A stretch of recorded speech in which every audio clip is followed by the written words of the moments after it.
মেয়ের ঘরে আটকে রেখেছি, সত্যি কথা। এখন দরজা দিয়ে খাওয়া দাওয়া করি, এখন আর বাইরে যাচ্ছি না। কেন আমি যদি এটা বাইরে যাইতাম দিই, কিছু কিছু মানুষ নামের পশু আছে, তারা পশুর তুনো খারাপ, কয় এদেরকে বিলে বিলে মারি লেব। আমার বার মেয়েদের বাইরের থেকে দুটো পিলে আমার বার মাঝে বইয়ে রয়েছে ছাদের উপরে দেখতাম, এখান থেকে যায় না। আর আমার মিন্নি কোনো কারো কিছু দরও না। আর এটা ফানি জাতীয় জিনিস, এটারে কীভাবে আটকে রাখি বলে করেন, করে কি আটকে রাখা যায় এটারে? হ্যাঁ মা, তুই বার যাচ্ছে, তোর মারবো তো মা।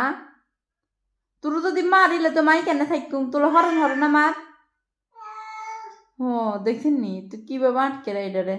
এটা না আজকে কয়েকদিন একটা বিড়ির লগে যাই, এত অভ্যাস খারাপ হয়েছে, এটা যাই গিয়ে হেদিকে। নাহলে আগে হলে ছাদের উপরে থাকতো না, অথবা ইটের উপরে শুয়ে থাকতো।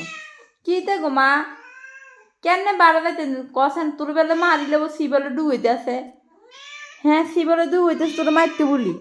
হ্যাঁ ওদিন আর কথা, তোর মার তো ডুবাইতে আছে তারা, তোর মার নাই কেন থাকুম।